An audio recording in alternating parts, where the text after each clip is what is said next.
চট্টগ্রামকে মানুষ আসলে এত সুন্দর বলে কেন? চলেন আজকে আমরা সেটাই দেখব।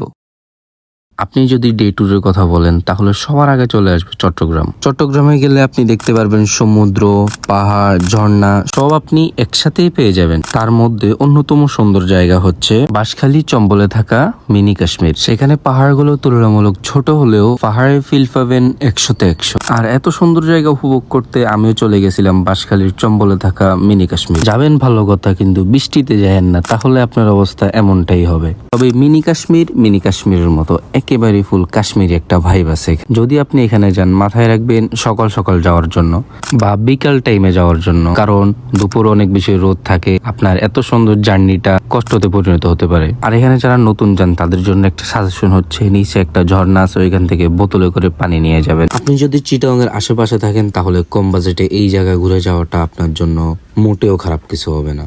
তো আপনাদেরকে বলি, এখানে আসতে হলে আপনারা নতুন বীজ থেকে চম্বল বাজার আর ইউটিউবে বা ফেসবুক টিকটকে চার্জ দিলে হয়ে যাবে যে মিনি কাশ্মীর কীভাবে আসবেন। সো এতটুকুই আজকের ব্লগে পর্যন্তই, ঠিক আছে? ওকে, আল্লাহ হাফেজ।